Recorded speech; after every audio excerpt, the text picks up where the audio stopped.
as you collaborate and let somebody take something and run with it, knowing you're going to edit it and finalize it. How do you let go of that control and then dive back in? That is a great question. And it's something that I'm going to be working through for the coming years, trying to refine, get more efficient. There's not really a model for it. I don't give up any control. I can change anything I want. Is that the most efficient way to do it?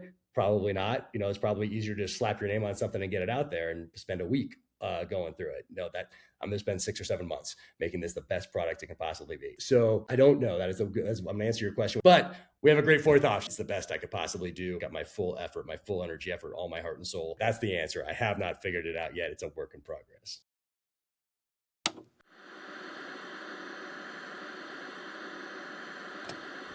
Is that much of it? That's not much of a change for you, right? My name is Carey Kight. I used to load bombs in the Air Force, and now I'm a writer, a filmmaker, and an entrepreneur. Through using the post-9/11 GI Bill to go to college, working hourly jobs to pay the bills, and freelancing my way into a career, I've studied what it takes to successfully transition from service to civilian, and that study has become a conversation. On this podcast, I speak to other veterans, successful artists, and entrepreneurs about their transition, what they did well, where they failed, what they learned, and most importantly, how they applied their skills. Episode 176 features the return of Jack Carr. However, this time we're not talking about the Terminalist. We're talking about The Fourth Option, a new novel in a new series featuring a new character, Chris Walker, who brings a very different energy than James Reece.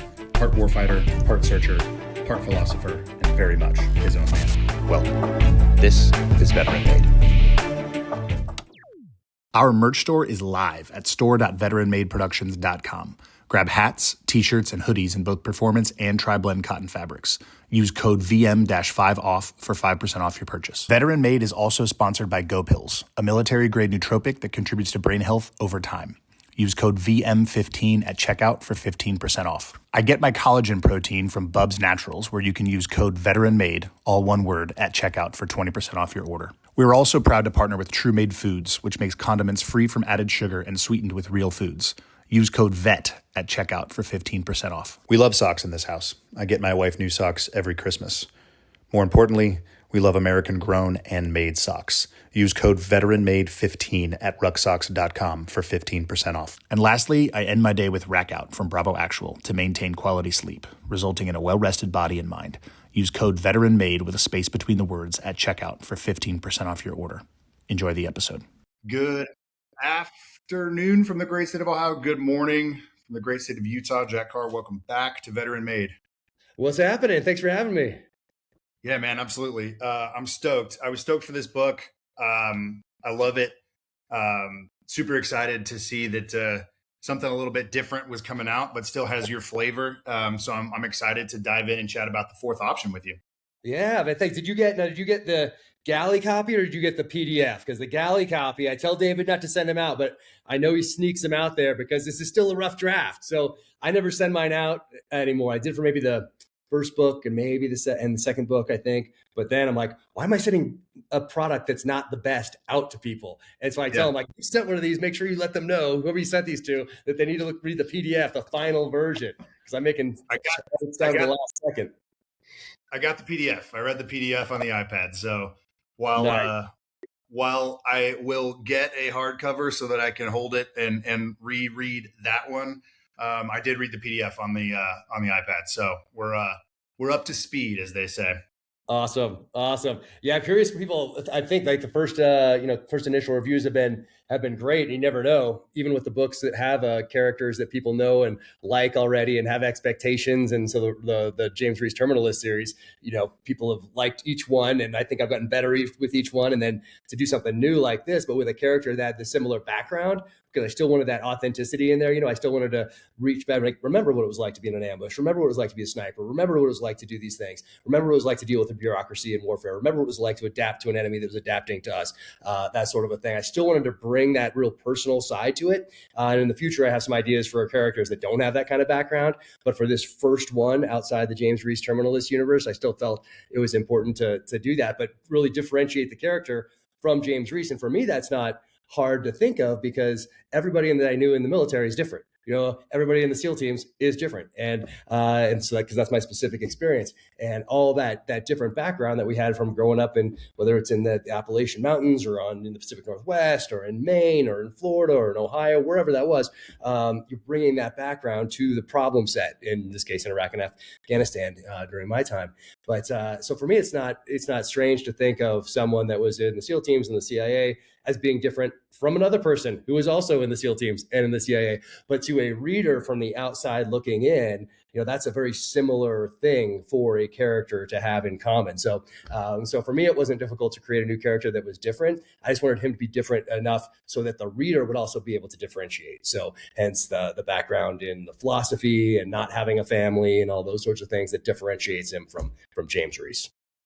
Yeah, I love the sort of like warfighter hippie vibes that just kind of jump right off the page at you with him, which obviously differentiates him immediately from Reece. And then that I know that you had used a lot of different pop culture references, and I love the way that you weaved the Dexter reference with his philosophy and background, and that conversation he has with himself as well as with the philosophers, and the way it's done with italics kind of throughout the whole thing. I really dug that aspect of it. And yeah, you're right. I mean, we all know everybody from the military that we served with is different. We all have similar skill sets, right? And similar experiences, in service, but we all come from these very different backgrounds. Actually, somebody I served with when I went to Bagram the first time, he was from New Orleans, and his house was flooded in Katrina. And so that happened. I mean, that happened while I was in high school. And then I enlisted like a year and a half or so later. And then you get in and you start talking to people, and you just realize people are from all kinds of different places with all kinds of different experiences. So yeah, I love that aspect of it. So your experiences in a writer's room as an EP and as a writer for the television series, how much did that inform the way that you worked with MP Woodward on this? Because you didn't just slap your name on it, have him write it, and it's your brand. You guys actually collaborated, but you did have him go actually write based on your treatment. So you have cinematic references, and it has a cinematic feel. It's still a novel. It's still a thriller. But like, how much of your training that you got on the series helped you with this process? Yeah, I don't know if it would have been different had I not been in, and I'm not in the writer's room. I do my scripts outside of the writer's room, just to be clear. I guess I'm a part of it because I write a script or I edit every one, but I'm like the strategic level, not involved in the intimate day-to-day in the writer's room, because that's a full-time job to be in that writer's room all day, every day, and I have to write the novels. So I'll see at the end of every day what they've done for the day, and then I'll go through it, print it out and go through it with my red pen and send it to the showrunner, who then goes through it. So I get that 30,000 foot view of it, kind of a little bit detached from people in the writer's room that are, arguing for their points or this or that are, personally attached to it. I'm personally attached to it because it's my, base material, I guess. But at the same time, I understand, hey, I want to make this to be the best show that it can possibly be. This doesn't need to be a one-for-one adaptation of the book, because there are constraints on TV that don't exist when I'm writing the novel. So I recognize that, and I want this to be the best show it can possibly be. So I look at it from that stage, but I do understand, how the writer's room works. And then when the writer's room dissipates and goes to other jobs, then those scripts fall back to me, to the showrunner, David DiGilio, to the number 2 in the writer's room, Max Adams, to my SEAL buddy, Jared Shaw, who plays Boozer in the show, to Chris Pratt. So it falls back to us 5. And then we continue to work on those scripts throughout the rest of the year. And then as we're getting ready to start filming, and then throughout the whole time we're filming, we're tweaking it as well. So it goes from like a larger writer's room of like, it's been different with these shows so far, but let's say like 8 people or something like that. And then it'll drop down to just us 5 as we're working on it the rest of the year. But I think it did help in that I did have experience now collaborating with multiple people on a script, not on a book. But also, anyone who reads this will definitely realize that I didn't just slap my name on it. It's very obvious if you've read the rest of the Terminal List books that that I didn't just do that. And it started, I don't know if you probably know, but other people might not know because you've read the preface, is that I had this idea to branch out outside the Terminal List universe in the summer of 2021. We're finishing up filming the Terminal List in LA, and I'm thinking, what are some things that I can do outside of this universe?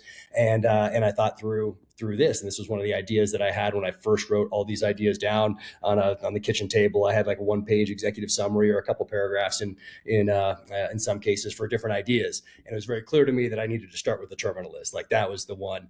Savage Son was in there as well. It became the third novel. I really wanted it to be number one, but I knew it wasn't quite ready yet. So Terminalist was just, it was obvious that was the one. It wasn't a hard decision to start with the Terminalist, but I kept thinking about the fourth option and thinking about how I can either turn this into a Terminalist thing, like a lot of those ideas have turned into a Terminalist books, like Savage Son, like I mentioned. But this one seemed like its own thing, like its own entity, its own universe, and with its own characters, and so it became the right time about 2 years ago, maybe 2.5 years ago at this point. I'll have to go back and look at the email. So I pitched it to Simon & Schuster. I'd written it all down that summer of 2021, turned it into a treatment, got it out to Hollywood, had some interest there. And then I clawed it back when I had the opportunity to claw it back, because I saw how another project that I had there outside the Terminalist universe as well, how it morphed from my idea, my treatment, my outline, and how it morphed into something that and the TV shows do that as well from the books, but there's always the book. And so someone can always go back to that base material. But if you don't write the book and you just have a treatment out there and then that morphs, well, that can be something that bears no resemblance to your original idea. So I thought, you know what? I saw this over the last few years as my experience in Hollywood, I guess, progressed. And so I clawed it back and I thought, you know what, with these ideas that I have, I'm not going to just sell them to Hollywood. I'm going to turn them into books. And how do I do that with the limited time that I have? Well, I'm going to need a co-author for these things, because I need to concentrate on the James Reece Terminalist universe. I still have the scripts in that universe. I have other projects going on out there. I have the podcast. I have all these different things that I need to do.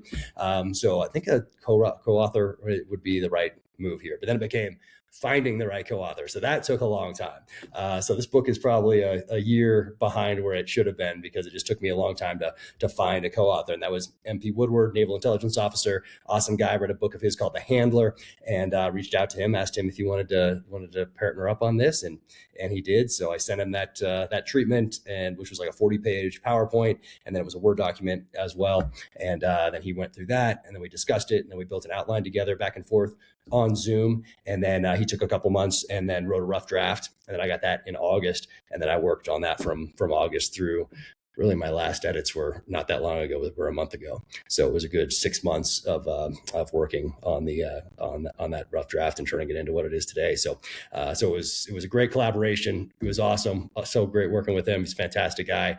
And I love how it turned out. Could not be more pleased with how this thing turned out. I'm so fired up for it to get out there. Yeah, it's really good. I mean, how do you let go, or how much of a desire do you have, right? Like your desire is to tell all these different stories, right? You talked about the kitchen table. You had all these things laid out, novels, some for television. You've mentioned cryptically in podcasts, right? Other film projects and things that might come to fruition. You talked about this one. Oh, I actually want this one to be a novel first. So like, how do you map out, all right, I have a desire to tell all of these different stories, but you also have a good understanding of your own time and your own output. So you're going to give up some of the control while still being the architect of the framework. Like, how do you manage that emotionally and then relationally, and then from an actual technical perspective as you go to collaborate and let somebody take something and run with it, knowing you have contributed and then you're going to edit it and finalize it? How do you let go of that control and then dive back in? Yes, that is a great question. And it's something that I'm going to be working through for, the coming years, trying to refine and get more efficient. So there's not really a model for it. There's not like, oh, this is how so-and-so, this is how James Patterson does it. There's not really a model for it. Like other people have done it, obviously, but I don't know their process. There's nothing that I can go to and say, oh, this is how. The publisher certainly doesn't give any help and say, hey, this is how you need to do it. Your agent certainly doesn't give any help. And so maybe other agents and publishers do, but not for me. It all felt to me, you just got to figure it out as it goes, which is, I just said what I've been doing my whole life is just figuring it out as I go type of a thing. So I'm trying to get better with this because I didn't expect it to take so long. So I'm probably about a year behind because of Cry Havoc, which we talked about last time, because the research for Cry Havoc 1968 took so long. So that put me back behind by a year just overall with all these projects that you just mentioned. So I think it's about refining my process, and I'm not giving, that's the hard part. It's hard to give up control. And in doing these types of projects, I don't give up any control. Like I can change anything I want. It's just kind of, but is that the most efficient way to do it? Probably not. It's probably easier to slap your name on something and get it out there and spend a week going through it. That I'm going to spend 6 or 7 months making this the best product it can possibly be. So I don't know. I'm going to answer your question with I don't know yet. But every time we talk, you can ask me, and hopefully there'll be other projects out there, and hopefully I will have refined it a bit more and gotten a little, a little more effective with how I go through my edits or how I go through these things. So I'm working it out. That's the way to put it. But I need to get better and more efficient because I should be much deeper into my next James Reece by now, which I expected to be, and I'm not. But we have a great fourth option. That's the good side of it. Same thing with Cry Havoc being so late. Like, that's too bad that it's late, but it's the best I could possibly do at that time. I got my full effort, my full energy effort, all my heart and soul into that book and all of these books. So I don't know, I just need to figure out how to get more efficient, I guess, is the best way to put it. So I haven't figured it out yet. That's the answer. I have not figured it out yet. It's a work in progress.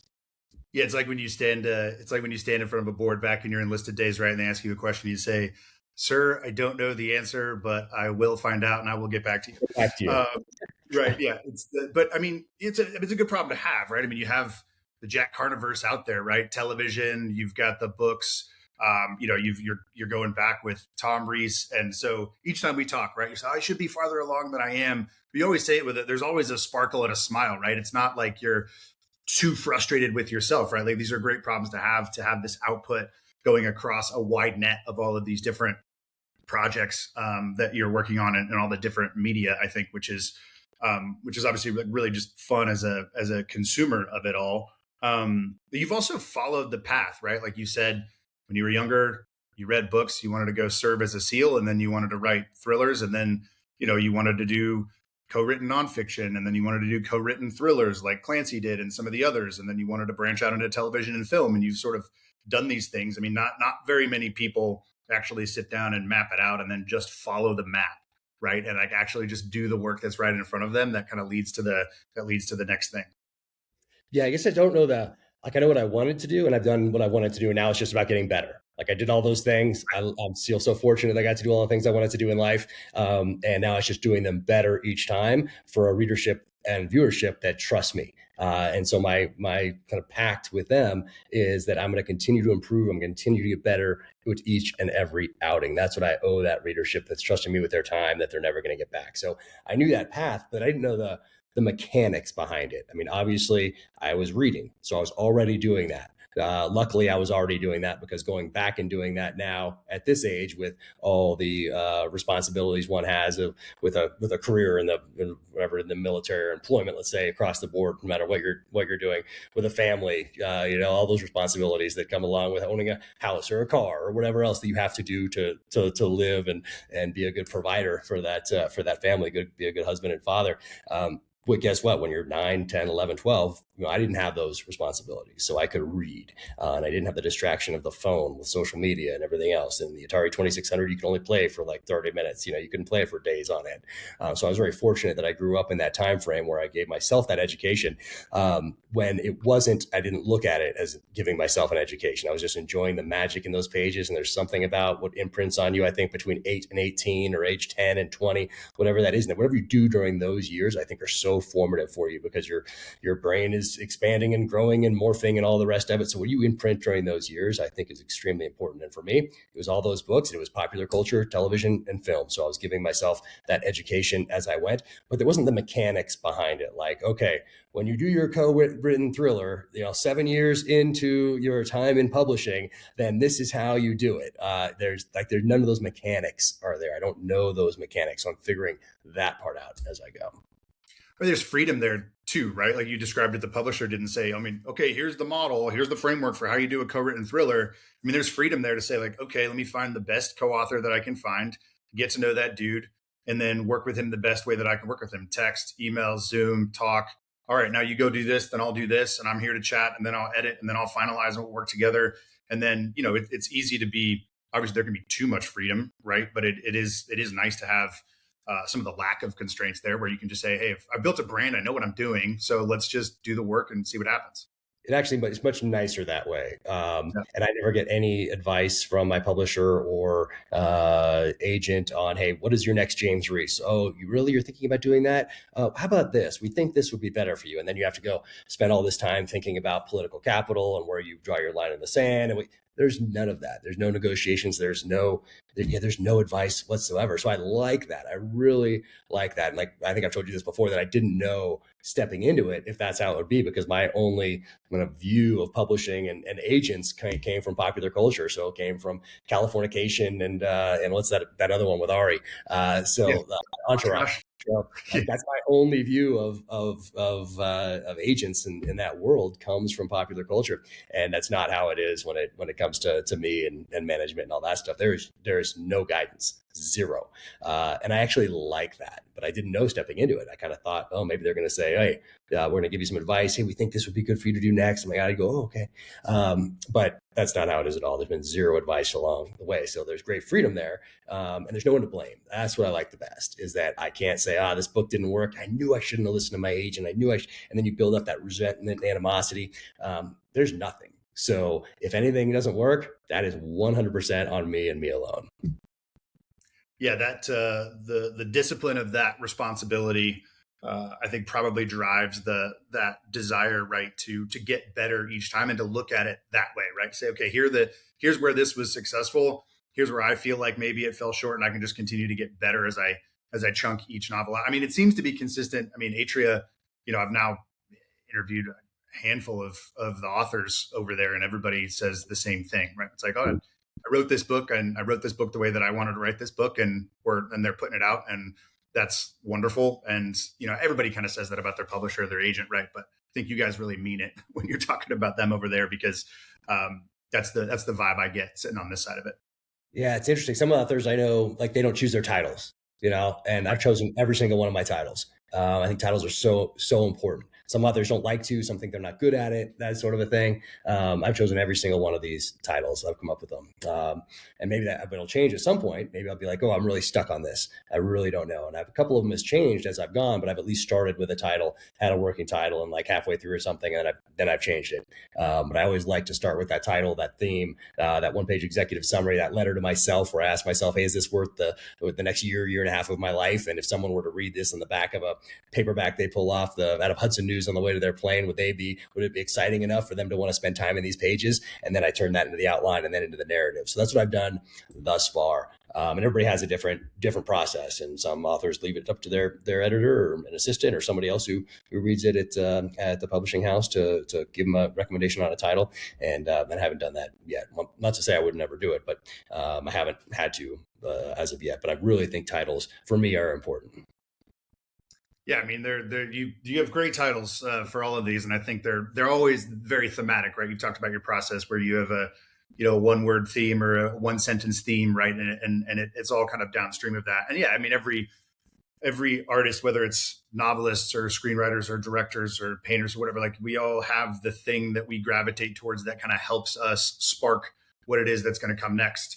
I'll often, writing a treatment deck or something like that, I'll sometimes start at the end, right? Because I'm like, I see where this is going. Like, I see where I want this commercial to be or what I want it to feel like. So let me just start there and then backfill. And then other times it's like, hey, story order, man. Like, this is the way that it's flowing to me right now, but gravitate towards whatever you can and then let it go from there, right? I think that's fantastic. Yeah, I'll think of typically. I think most of them I've had an ending in mind, even if it's morphed a little bit, and a beginning in mind. It's pretty much stayed the same, I think, through all of them. But I like knowing that. I like knowing my beginning, my ending in particular, even if it's going to morph. But so I'm not writing, and there's not any bandwidth worried about the ending. How am I going to wrap this up? How am I going to have all these things come together? No, I already know that going into it. I know that destination, and I know a lot of authors don't do that, but I shouldn't say a lot. There are authors that do that. There are authors that don't do that. And I like knowing that. I can already picture it in my mind. Like, I already know this next James Reece one that I'm working on right now. I know exactly how it ends, and I know exactly how it starts, and I know the things that need to happen throughout in each of the three parts. And sometimes in one of the books, at least, I think there's been a fourth part in there. But anyway, typically it's a 3-act part, and then a prologue and an epilogue type thing to bookend it, and a preface that kind of sets the tone with me, kind of writing a letter to the reader to let him know what's in store, type of a thing. But I like that. I that works for me, and I like knowing that I'm working towards this really cool ending, because that gets me excited and takes away that worry. Yeah, it's like you're taking yourself on the same journey that you're going to take the reader on, right? It's just, but you know where this is going. So then you give yourself the opportunity to ride the wave, before we do.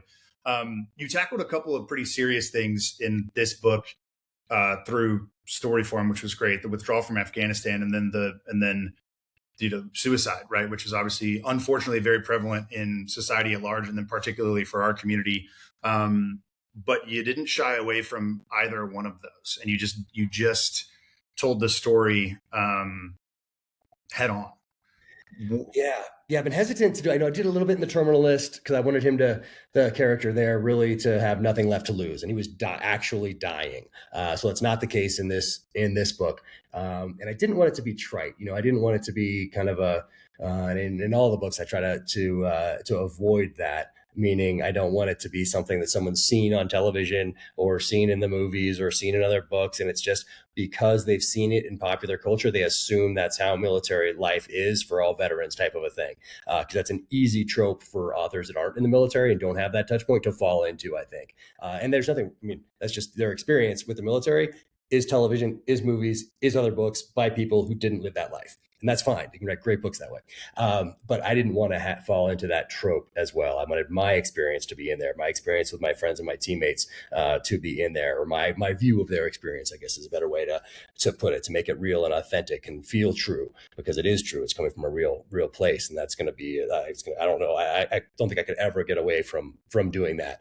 So that's true in all the novels with James Reece and the one with Chris Walker here in the fourth option. So yeah, I do tackle it head on. And unfortunately, we all have experiences with friends who have taken their lives post service or during service, and it's just heartbreaking. It's just so heartbreaking. So anyway, put some of those feelings and emotions in there from my personal experience, and that forms some of who Chris Walker is, because he's a searcher. And that's this book, is he's searching for meaning, searching for meaning in a life post service, and of course dealing with some of those demons of the past. And I try to frame those things as, once again, not trite, not trope, but you can make all the best decisions downrange. Meaning, if we were to storyboard something out, or to do a little like a sand table kind of a tactical situation here, you could make all the right decisions on that academic sand table or whatever scenario. Then you do that exact same thing downrange, and guess what? The enemy got a vote, and all those right decisions still ended up going downhill. And now you have to live with those mistakes that weren't really mistakes. It's just that the enemy got a vote in, and that happens. And so he's dealing with that sort of a thing, with those ghosts of Afghanistan, where he feels responsible for the death of a friend. And then this is a way to part of his redemption arc, I guess it could be, on this story, and in the process finds meaning. But then I also wanted to have a foil. I wanted to have that other character, James Jarrett Stanton, who's that FBI agent, who's the exact opposite. He's the family man. He's the guy who went to college and law school, and he's been in the FBI and hasn't had to shoot anybody in the line of duty yet because he's a data guy, and boom, boom, boom. And so they're just opposites, and to have that kind of back and forth about justice as he's trailing and getting closer and closer to Chris Walker, and have them come. Well, I don't want to give too much away, but anyway, I wanted to explain the theme of what justice is as well. Yeah, I mean, and the wrestling throughout, right, I think is great. I remember when I read whatever the blurb was out on Amazon, or maybe you put it out on social first, where I saw it. I'm like, oh, that's an interesting way to start a story. Like, that sounds fun.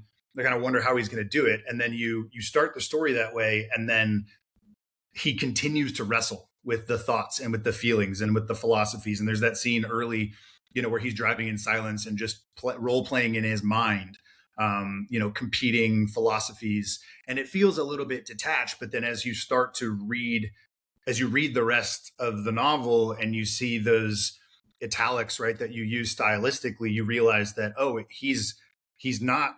I mean, sometimes you have to detach yourself, right, in order to evaluate something. But then you realize, oh, this is also always inside of him, and he's consistently and constantly wrestling. Then he gets the opportunity to do that out loud with Belle, which she's one of my favorite characters that you've created, and that was nice. She's great. She's great.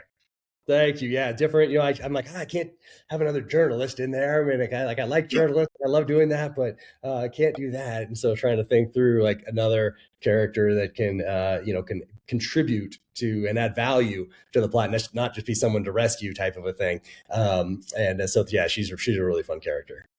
Yeah, she's awesome. All right, we're at about time here. As of this recording, it's just right after Easter, and your dudes and my dudes just went on one of the craziest special operations missions, at least in recent memory, but maybe in American history. I worked on that exact jet. That's my old squadron where that pilot and Wizzo. I've logged hundreds of hours, hundreds of bombs loaded on that exact jet that went down. And then I've got a bunch of friends in the Air Force AFSPEC War and CSAR community, and just brief thoughts coming out of that, like looking at what our guys just went and did. Yeah, I mean, we don't know the details, too many details yet, but we know that, hey, we rescued, our special operations forces rescued 2 down pilots, or pilot and a Wizzo, and I mean, absolutely incredible, audacious. Can't wait for the book, can't wait for the film, and things like that. They do inspire the next generation. I mean, those guys, coming down from the Jolly Green Giants in Vietnam to rescue pilots, and guys that are doing search and rescue in the jungles of Vietnam, and then people who've done it since then in Bosnia and Iraq, Afghanistan. It's so inspiring for a kid in 6th grade, 7th grade, 8th grade to hear about that, to read about that, to wow, think, oh, really, we don't leave a man behind. Look at what was mobilized to rescue one guy in the mountains of Iran. Wow, that's incredible. I want to do something like that with my life. I want to rescue somebody who needs help. I want to rescue someone who can't help themselves, type of a thing. There's value in that across the board. So just incredible. What a mission. Those guys just crushed it. Yeah, it was unbelievable, and yeah, I'm sure there's a handful of directors and executive producers out there. Not sure. Right now. A couple of days ago, they were like, "All right, how do I get this in front of Joseph Kaczynski and let maybe him and Michael Bay and Peter Berg compete, triple bid that bad boy out, and he's going to tell that story." I mean, I think you're right? Like, I mean, those are the things that inspired us, right? You watch movies growing up. I watch movies growing up. And it sometimes feels odd, I think, coming out of this one where we had 0 casualties, which is just insane and amazing and incredible, makes it a little easier to talk about, jumping right to that and talking about it. But I mean, my wife and I were talking about it all weekend. We were struck by exactly what you said, which is like this kind of story, just makes you feel proud to be an American and, in our case, a veteran, and, also want to be probably back out there a little bit at the same time, but there's that weird juxtaposition of feelings. But just knowing that there's dudes out there, doing that stuff now, and then they're inspiring the next generation. It was a great weekend to be an American. Yep. And prayers for all those guys that are still in harm's way right now. Yeah, absolutely. Jack, as always, appreciate your time. We'll send out notifications and collaborations on these posts, and we'll link out in the show notes for folks to go buy the book. But happy writing, man. I appreciate you. Thanks so much. Really appreciate the time. Great questions as always. Thanks, brother. We'll see you. Take care.